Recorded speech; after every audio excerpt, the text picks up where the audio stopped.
저도 사실은 유튜브 세대는 아니에요. 저는 뭐 페이스북이나 블로그 세대이고 영상 세대는 아니거든요. 그래서 사실 저는 지금도 생소하고, 근데 또 그래도 그 활동 덕분에 여러분들을 만날 수 있게 된 것 같습니다. 저는 나이가 44살이에요. 암 진단은 43살 작년 여름에 2018년 8월 초에 진단을 받았습니다. 저는 지금 살고 있는 곳은 제주도입니다. 오늘 올라왔어요. 원래는 서울에서 태어나고 이제 서울에서 자랐는데 제주도에 간 지는 한 7년 정도 됐습니다. 그리고 이제 많은 분들이 그렇게 공기 좋고 물 맑은 데서 살면서 왜 암에 걸렸냐 이렇게 이제 많이들 얘기를 하시는데 저도 모르겠습니다. 왜 걸렸는지. 그렇지만 뭐 어쨌든 저의 삶은 이제 이렇게 됐습니다. 지금 제 유튜브는 이제 암세신잡이라고 이제 찾아보시면 이제 저가 이제 투병 과정을 작년에 항암하는 과정을 이제 올린 영상들이 있습니다. 지금도 일주일에 하나씩은 꾸준히 올리려고 노력하는 중이고요. 사실은 제가 유튜브를 하게 된 거는 유튜브라기보다는 그 전에 이제 영상을 만들려고 시도를 하다가 이제 그게 유튜브까지 연결이 된 건데, 하게 된 거는 영상으로 유언을 남기려고 찍기 시작한 게 어떻게 보면은 이제 발단이었습니다. 왜 그랬냐면 이제 제가 암 진단을 아까도 말씀드렸다시피 2018년 8월 초에 받았고요. 그때 이미 이제 진단은 유방암 3기 정도로 예상이 된다고 하셨어요. 오른쪽에 4.7cm의 암이 발견이 됐고요. 오른쪽 겨드랑이에 임파선에 전이가 된 상태였습니다. 그리고 불행하게도 왼쪽에도 0.9cm 암이 발견이 돼서 굉장히 특이한 상황이다. 동시에 오른쪽 왼쪽에 발생하는 경우는 드문데 혹시 유전적인 거 아닌가 해서 유전자 검사를 해봤지만 전혀 유전적인 것은 아니었습니다.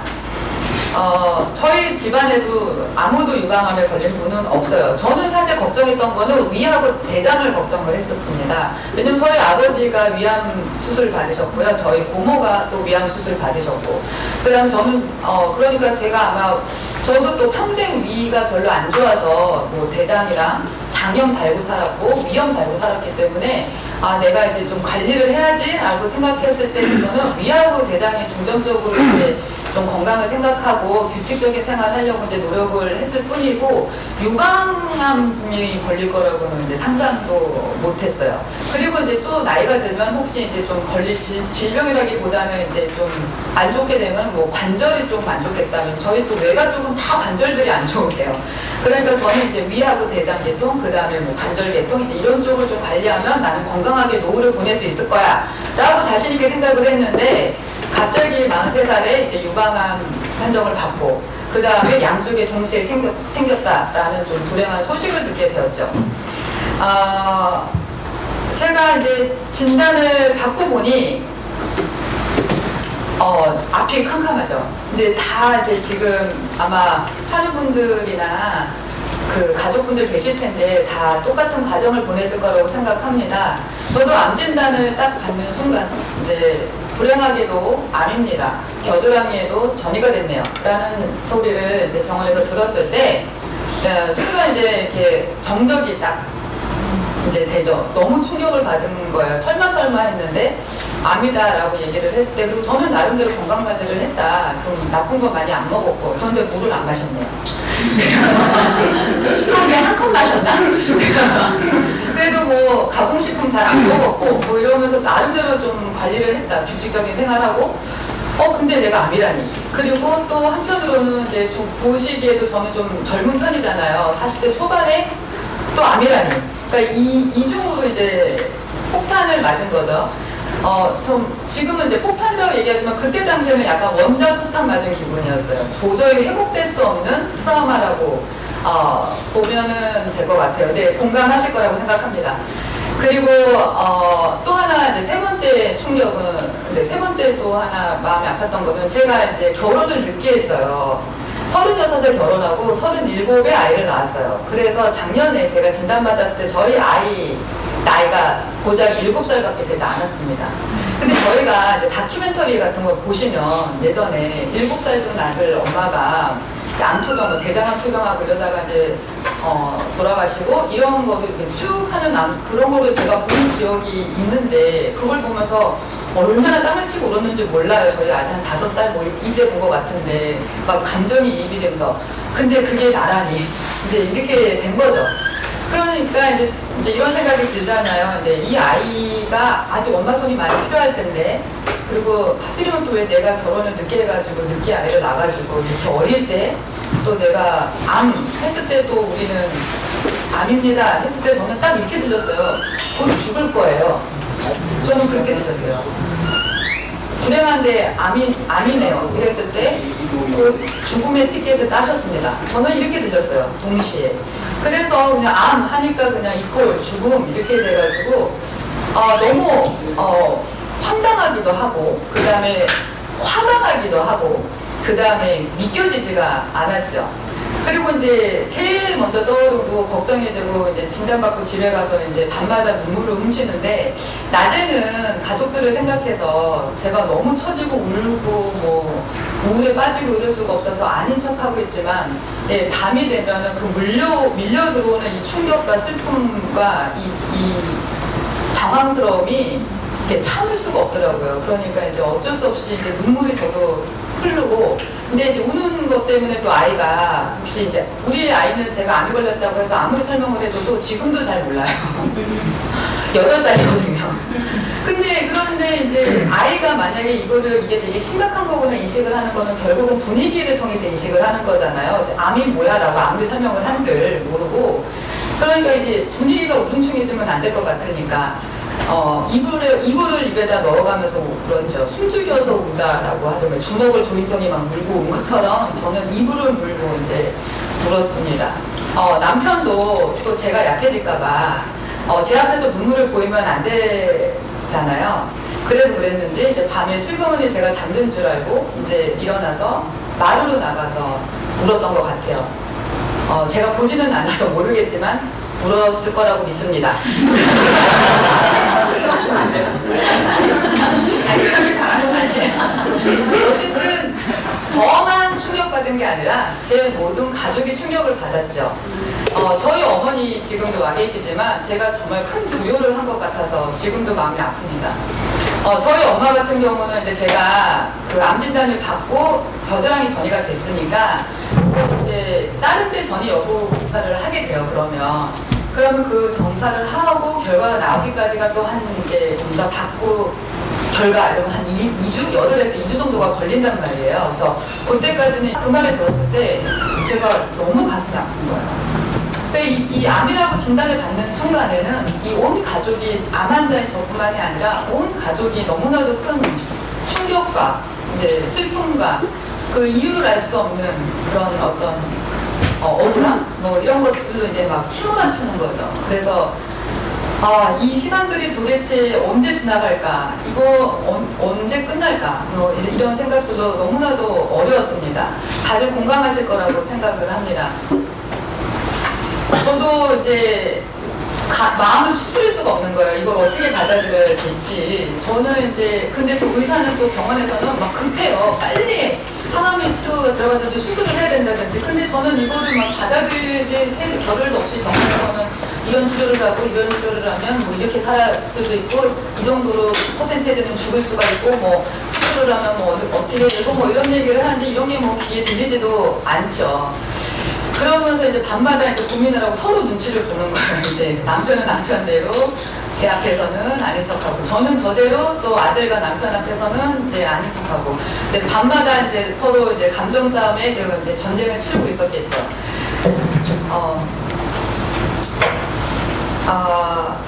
그러던 중에 제가 이제 8월 초에 암 진단을 받고 이제 셋째 주쯤에 이제 항암, 일단 선항암 후수술, 이제 유방암 같은 경우에는 바로 수술하지 않는 추세입니다, 지금. 그래서 항암을 해서 좀 줄인 다음에 이제 수술하는 이제 추세로 바뀌어서 선항암을 이제 하기로 하고, 그래서 8월 셋째 주에 이제 항암을 받기로 하고, 이제 집에서 있는데 이제 도저히 집안 분위기가 이제 제가 이대로 있어서는 안 되겠다. 특히 이제 좀 아들이 조금씩 눈치가 이제 채지는 이제 뭔가 분위기가 이상 할머니 막 내려와 있고 그래서 이제 안 되겠다 싶어서 이제 내가 어떻게 해야 될까 이제 밤에 이제 생각하기를 이제 시작했습니다. 근데 암 진단 받고 다들 그러셨을 거예요. 잠을 못 이뤄요. 저도 너무 충격에 휩싸이고 이게 마음이 놓이질 않아서 이제 잠을 못 잤던 것 같아요. 초기에 한 몇 주를. 그랬었고 이제 또 제가 그때 당시에 저는 전공이 현대무용입니다. 그리고 발레도 했거든요. 그래서 그때 제주도에서 제가 성인 발레와 유아 발레를 거의 휩쓸다시피 하면서 가르치고 있었습니다. 아주 왕성하게 활동을 하고 있었고 그러니까 그 전에 굉장히 좀 어려운 가운데 있다가 이제 왕성하게 활동하면서 이제 경제적인 것도 이제 조금씩 해결되고 이제 좀 내가 살만한가 할 때 암이 걸렸습니다. 근데 회원수가 엄청나게 많이 불어난 상태에 암이 걸렸고 항암을 받아야 되니까 막 급히 선생님을 찾아서 그 모든 회원분들을 이제 다 넘겨야 되는 상황이 된 거죠. 그러니까 그것도 참 받아들이기가 너무 힘든 거예요. 왜 내가 이렇게 잘 이제 막 해서 서려 쌓고 막 이제 잘 나가고 있는데 왜 갑자기 나한테 이런 일이? 저는 좀 안 그래도 좀 제 삶이 좀 좋지 않았어요. 좀 불우한 어린 시절을 보냈고, 그 다음에 젊어서도 좀 방황을 많이 했고요.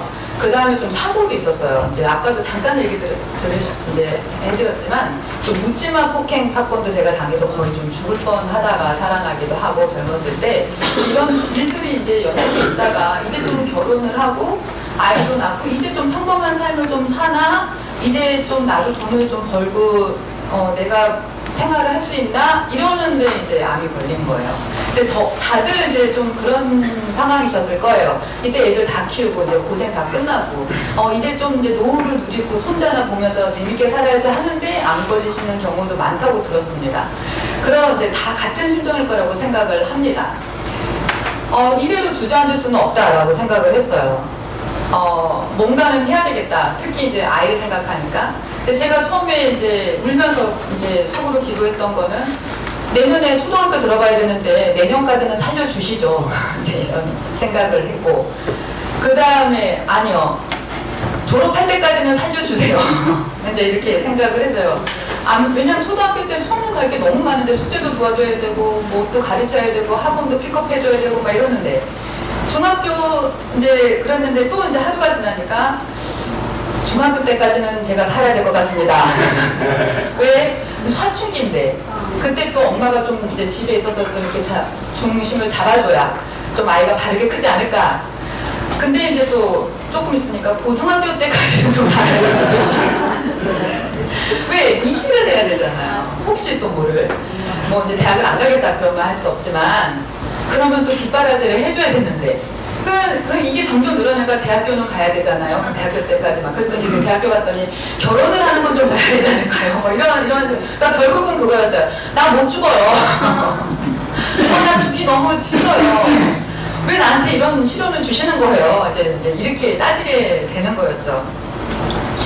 그러다가 이제 도저히 이 생각은 그냥 끝이 없습니다. 꼬리에 꼬리를 물고 결과도 없고 뭐 결론도 없어요. 그래서 이제 다시 마음을 잡기로 했어요. 이거는 그냥 내가 빨리 이 결론을 내야지. 이거는 누가 내주는 결론도 아니고 내가 내야 되는 결론이구나. 그래서 제가 내린 결론은 이렇게 내렸습니다. 그래 나 암 걸렸어. 그래 나 암 환자야. 그래 나 암 걸렸어. 그래서 뭐 이렇게 받아들이기로 결정을 했습니다.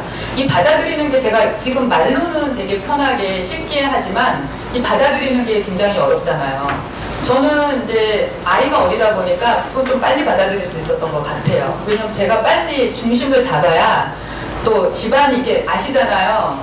남자는 아프면 여자가 돌봐주지만 여자가 아프면 아픈 여자가 돌봐야 돼요. 근데 아픈 여자인 저만 돌보는 게 아니라 아이도 돌봐요. 집안도 돌봐요. 그리고 모든 집안의 분위기는 여자에 의해서 자유가 되는 것 같습니다. 안 그랬으면 좋겠는데 정말 그래요. 근데 뭐 이거 인정해야죠. 그러니까 제가 빨리 마음을 잡아야 되는 거였어요. 그래야지 우리 아이도 우리 남편도 또 저희 친정 부모님도 뭔가 이렇게 중심을 잡고 이제 그럼 앞으로 뭘 해야 되지? 라는 게 이제 생길 거 아니에요. 그래서 제가 마음을 잡기로 결정을 했어요. 제가 잡을 수 있게 좀 해주세요 라는 기도가 나왔고, 그 다음에 제가 마음을 잡기로 하고, 처음으로 제가 외친 소리는 그래 나 안 걸렸다 어쩔래 이거였습니다. 나만 걸려? 이런 거였고, 또 하나는 이거는 이제 요즘 친구들 말로, 요즘 젊은 세대들 말로, 저는 이제 젊은 세대가 아니라 그 말이 좀 생소하고 재밌었는데, 요즘 세대 말로는 정신승리 이렇게 얘기를 해요. 근데 저는 어떻게 얘기하냐면 자기 합리화. 그러니까 저는 제가 어떤 자기 합리화를 했냐면, 그러니까 일단 첫 번째는 아까 말씀드린 것처럼 그래 나 안 걸렸다 어쩔래? 나만 걸려? 그 다음에 두 번째는 인생 이제 40년 살았잖아요 제가.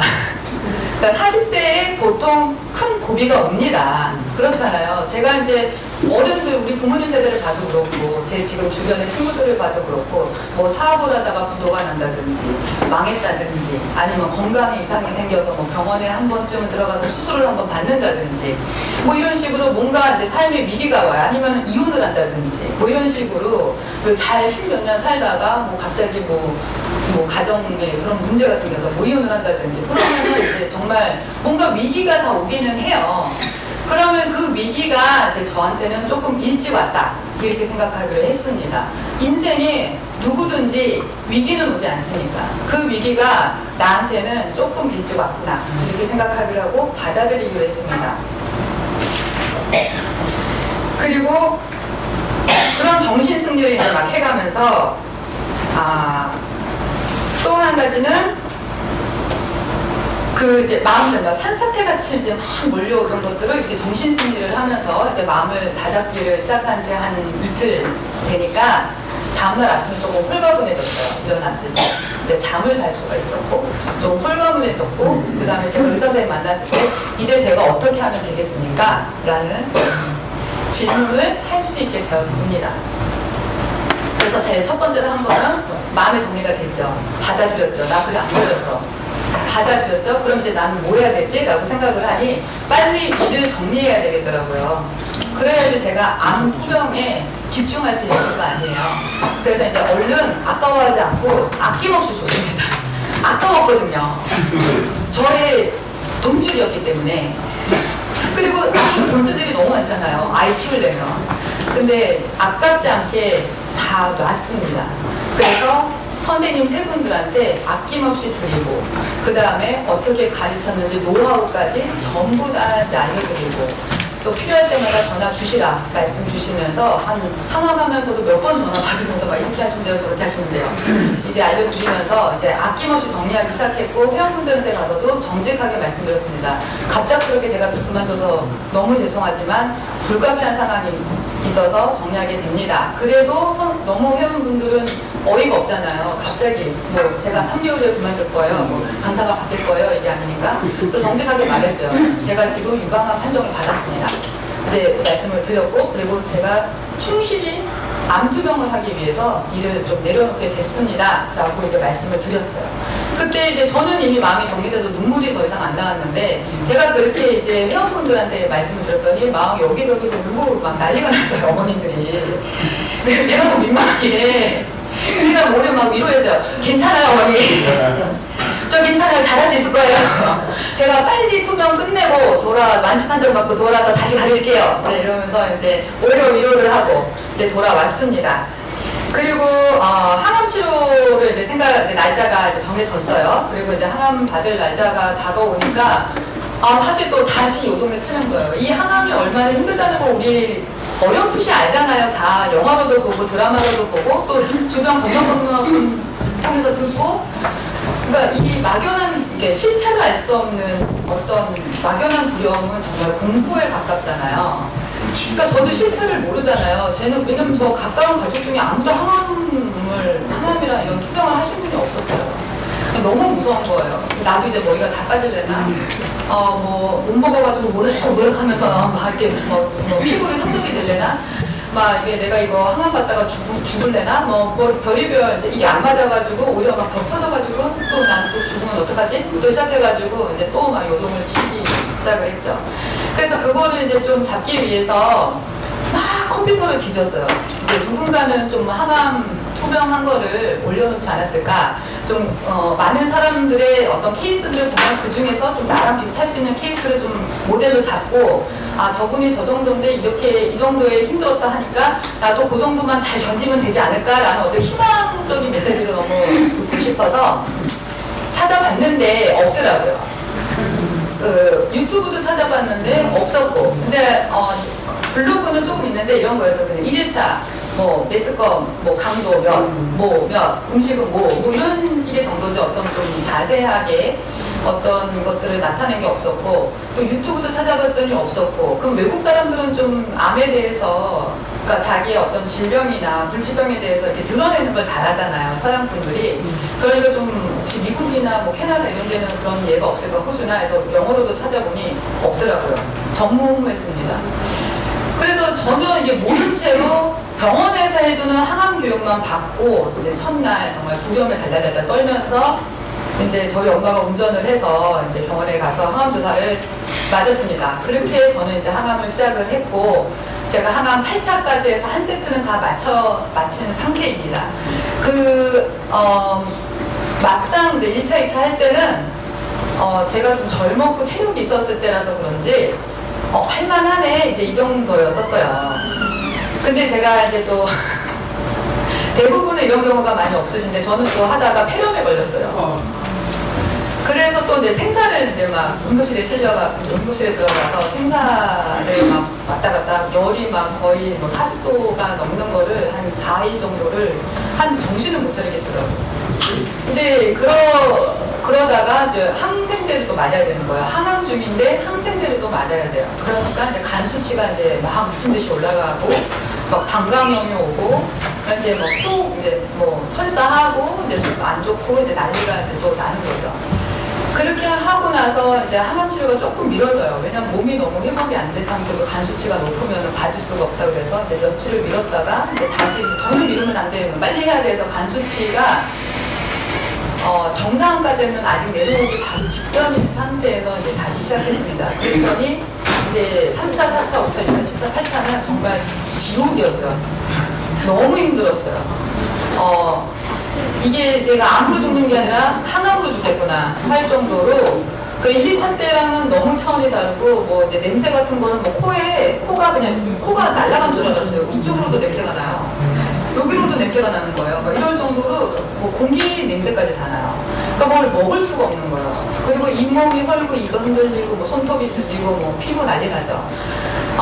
경험해보신 분들은 이건 제가 뭐 말을 해서 아실 게 아니라 경험해보시면 아실 거라 생각합니다. 나중에는 이제 근육량이 다 빠져서 물속을 걸어다니는 것처럼, 그러니까 온 팔, 다리에 모래주머니를 차고 물속을 걸어다니는 것처럼 해서 제가 일상생활하면서 걸어다니면서 제 집이 2층이거든요. 2층 계단을 올라가는 게 한라산 트랙하는 것만큼 힘들더라고요. 그런 이제 과정들을 이제 거치면서 항암을 하게 됩니다. 그래도 막상 항암을 받을 때는 이제 좀 담담하게 받게 됐고 그런 휘몰아치는 부작용으로 인해서 제가 많이 겸손해졌습니다. 많이 겸손해지고 나이가 이제 44살인데 인생을 쭉 깨달았습니다. 근데 왜 사람은 어려움이 있어야 뭔가를 깨달을까요? 저는 가족에 대한 중요성을 잘 몰랐어요. 좀 사실은 제가 이제 아까도 말했지만 잠시 어렸을 때 이야기를 했지만 이렇게 정상적인 가정의 모형에서 제가 자라지를 못했습니다. 그래서 좀 부모에 대한 정이라든지 가족에 대한 의리라든지 책임, 어떤 그 끈끈한 애 이런 거를 제가 잘 몰랐어요. 뭐 형제 애, 저는 남동생도 있지만 이런 것도 잘 모르고 근데 의무 정도는 우리가 이제 유교 사상이다 보니까 그냥 뭐 기브앤테이크가 아닌 그냥 의무로서 이제 미치는 알았지만 어떤 마음을 열고 진짜 가족에 대한 어떤 끈끈한 정 이런 것들은 제가 몰랐던 것 같아요. 근데 이제 이번에 투병을 하면서 저희 엄마가 자가면역 질환으로 류마티즘하고 비슷한 증세를 앓고 계세요. 그래서 온몸이 아파서 병원에서 처방해주는 진통제를 드셔야 일상생활이 가능하신 분인데 내려오셔서 6개월 동안 항암은 잘 먹어야 된다. 그 때문에 근데 제가 이렇게 아프고 힘드니까 제가 차려서 먹지 않을 거 아니에요. 그러니까 몸이 아픈데도 내려오셔서 정말 그 삼시세끼 밥을 그러니까 제가 그래서 먹었어요. 왜냐하면 그래서 토하면서 먹었어요. 그러니까 오락하고 올라오면 여기 넘어왔던 거를 다시 생각하면서 먹었어요. 저희 엄마 생각해서.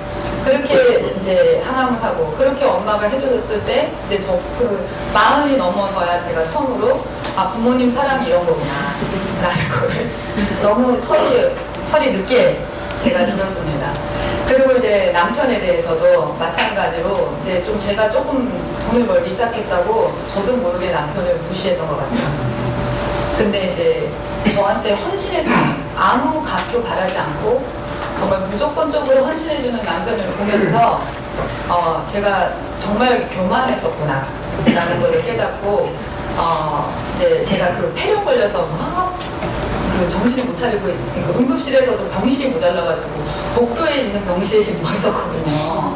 왜냐하면 이게 완벽히 폐렴이라고 나올 때까지는 병실이 배정이 안 되는 거예요. 근데 폐렴이 아무리 여기 찍어도 안 나오니까 막판에 PCT 찍고 나왔거든요. 폐렴 PCT를. 그러니까 한 병실에 한 7, 10시간을 응급실에 있었는데 이제 그때 비몽사몽 그러니까 좀 이게 고열로 막 그러니까 진단이 안 나오니까 약을 처방할 수가 없는 거예요. 그러니까 고열인 상태에서 이제 계속 그러는 상황에 남편한테 유언 비슷하게 저도 모르게 그 다음에 회계 지난날의 잘못들이 이제 막 이렇게 지나가면서 이제 제가 그때 이제 얘기를 했어요. 그럼 자존심이고 뭐가 없더라고요. 내가 잘못했다고. 내가 당신을 많이 무시한 것 같고. 근데 그런데 당신은 훨씬 나보다 좋은 사람이고 인격적으로 훌륭한 사람이라는 걸 내가 이제 알았다. 미안하다. 그러니까 이제 남편은 이제 그때 저희 남편도 깜짝 놀랐던 것 같아요. 진짜 한편으로는 그런 말 하니까 마음이 이제 좀 높거나 뭔가 이렇게 변화가 있을 때 한편으로는 얘가 왜 이래. 얘 진짜 죽는 거 아니야? 이제 아마 남편은 그때 위협을 느꼈던 것 같아요. 그러니까 제가 암 진단 받았을 때보다 그때가 이제 더 무서웠다. 그때 진짜 이길 수도 있겠다라는 생각을 했다고 들었죠. 그렇지만 이제 그 모든 계기가 사실은 좀 가족이 좀 단단해질 수 있는.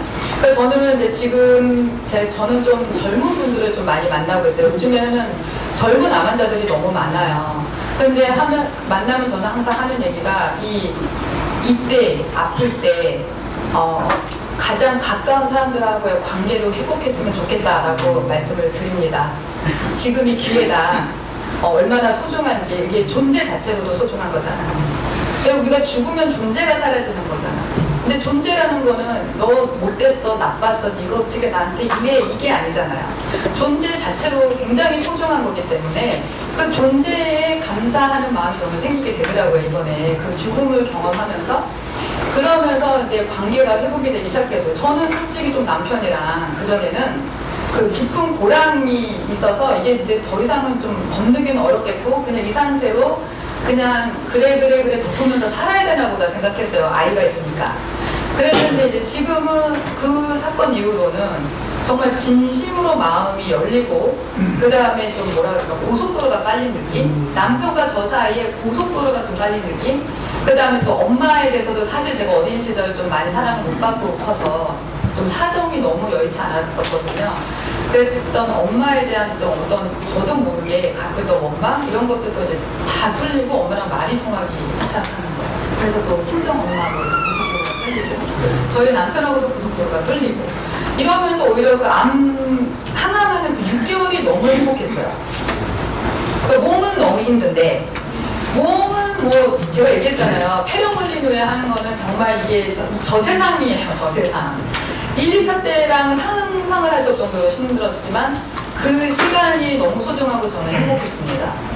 너무 많은 사랑을 받으면서 투병 생활을 했었고 내가 언제 또 이런 사랑을 받았구나 이러면서 또 언제 또 내가 이런 내 마음을 솔직하게 우리 가족들한테 터놓고 얘기를 할 수 있나 이러면서 이제 저는 좋은 시간을 보냈던 것 같습니다. 그게 아마 또 제가 투병 생활을 잘 할 수 있는 원동력이 되지 않았나.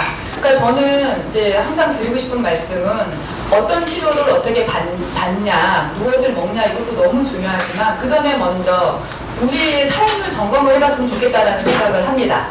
저도 제 삶을 이제 이렇게 점검을 하면서 제일 먼저 했던 것은 이렇게 가족들하고의 그러니까 벽을 무너뜨리는 관계를 회복하는 게 먼저가 됐고요.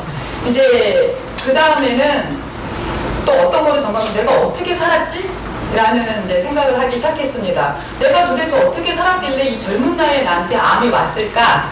라는 생각을 하면서 내가 어떤 생각으로 살고 있었고 어떤 습관을 가지고 있었고 무엇을 먹고 살았고 어떻게 살았나, 그러니까 어떻게 라는 거에 이제 방점을 두고 이제 저 자신을 되돌아보기 시작했습니다.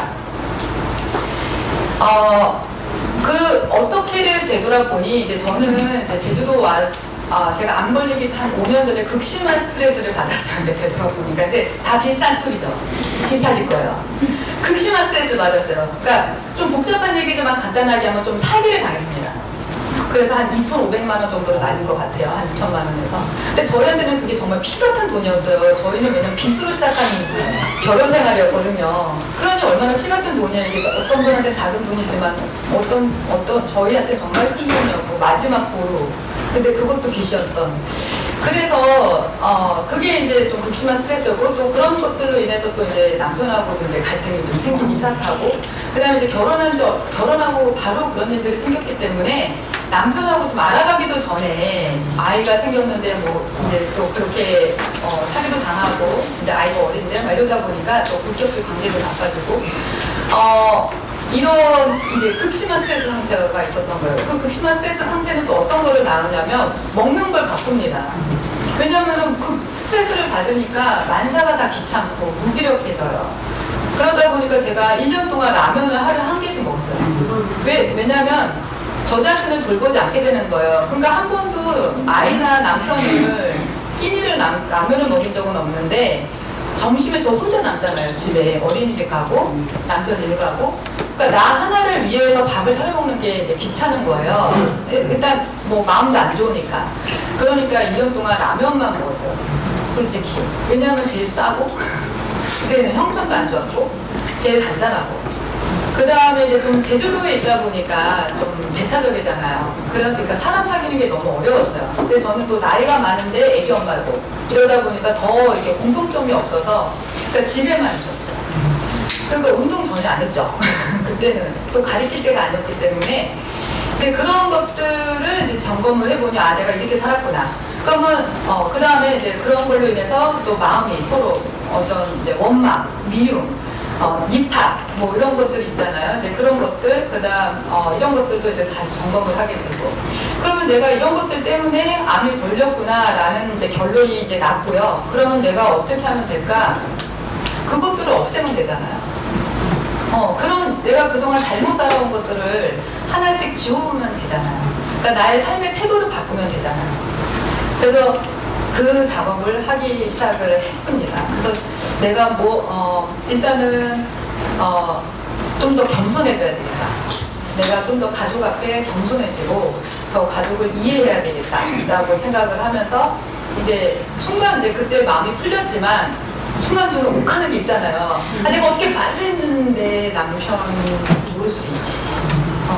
그래서 한 번 더 말해주게 되고 뭐 이런 식으로 이제 저를 바꾸기 시작했어요. 그리고 아무래도 몸에 힘이 빠지니까 항암 중에 좀 더 잘 바뀌는 것 같아요. 그러니까 제가 제 에너지가 많으면 욱하는 게 그만 올라왔을 텐데 이게 몸이 너무 힘들어서 이게 저 거의 누워있다시피 하고 척추는 이러잖아요. 항암하고 나서. 그러니까 이게 더 좀 잘 이게 참아지고 좀 상대방 얘기가 들리더라고요. 그러니까 저 지금 말하는 저를 보시면 아시겠지만 제가 성격이 보통이 아니거든요. 에너지가 보통이 아닌 사람이기 때문에 말하는 거 좋아하고 말로 논쟁하는 거 좋아하는데 그 말을 할 힘이 없는 거예요.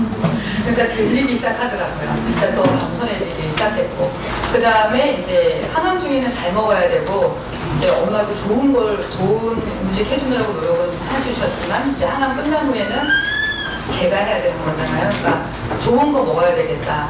이렇게 생각을 해서 이제 일단은 현미채식 시작하면서 이제 관리가 중요하다는 걸 깨달았어요. 저는.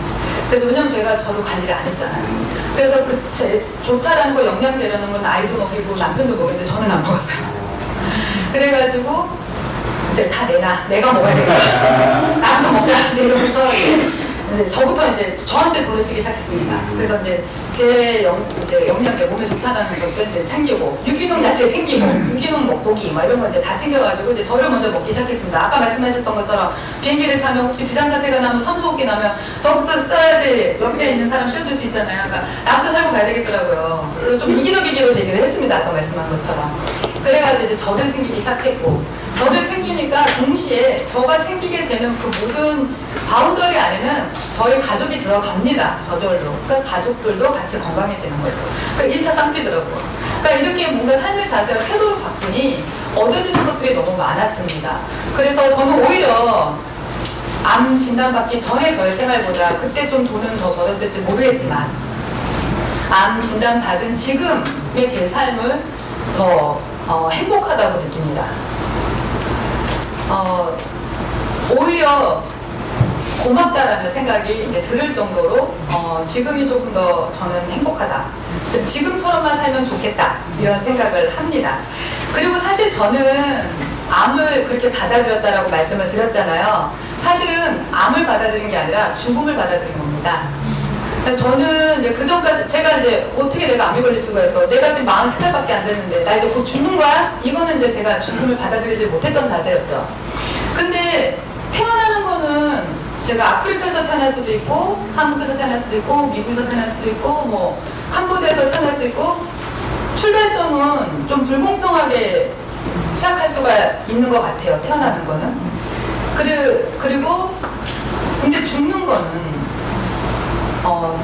전부 똑같다라는 생각이 듭니다. 공평하다는 생각이 듭니다. 뭐 이건희 회장님 저 지금 돌아가셨나요? 아직 모르죠? 뭐 이제 뭐 이건희 회장이어도 죽음을 피해갈 수 없잖아요. 또 젊다고 죽음을 피해갈 수 없잖아요. 위치와 계급이랑 상관없이 죽음은 피해갈 수가 없습니다. 빨리 죽을 수도 있고 늦게 죽을 수도 있고 자연사로 죽을 수도 있고 사고로 죽을 수도 있고 질병으로 죽을 수도 있고 다만 확실한 건 저는 제 자신한테 또 하나 정신승리한 거는 저는 암으로 죽진 않을 거예요. 아마 저는 자연사하거나 혹시 또 다른 질병으로 죽을지언정 저는 암으로 죽지 않기로 결정했습니다. 제 마음을. 그래서 저는 저를 관리할 겁니다. 그렇게 하고 그 다음에 저는 삶이 그래도 유한하다라는 거를 생각보다 일찍 받아들이게 됐습니다. 그러면은 그 죽음을 받아들여서 저한테 좋았던 거는 오늘 하루를 어떻게 살아야 되는 거였습니다. 왜냐면 내일 죽을 수도 있어요. 근데 내일 죽을 수 있는 건 제가 암으로 죽는 건 아니에요. 혹시 사고로 그렇지만 그래서 오늘 하루가 되게 중요하다는 걸 깨달았고 오늘 내가 잘 살았나를 항상 점검을 하게 돼 있습니다. 지금. 그래서 오늘 하루 살고 오늘 하루 마무리할 때 나 오늘 상처 준 사람 없나? 오늘 우리 남편은 마음이 괜찮았나? 내가 혹시 말 실수한 거 없나? 그리고 또 하나는 나도 괜찮나? 내 오늘 마음은 풍성했나? 이제 이런 것들을 생각하면서 삽니다. 이것이 저는 선물이라고 생각을 합니다. 암을 받아들이는데 물론 개인차가 있겠지만 얼마나 걸리셨어요? 저는 완전히 받아들이는 데는 그때 폐렴 걸린 후 그러니까 3차 받을 때쯤 그러니까 한 10월, 11월 달 그러니까 3개월 걸린 것 같아요. 네. 그러니까 완벽히 그러니까 그래 나 암이 어쩔래부터 이제 마음이 평정이 찾는 데까지 한 3개월 걸렸던 것 같습니다. 예.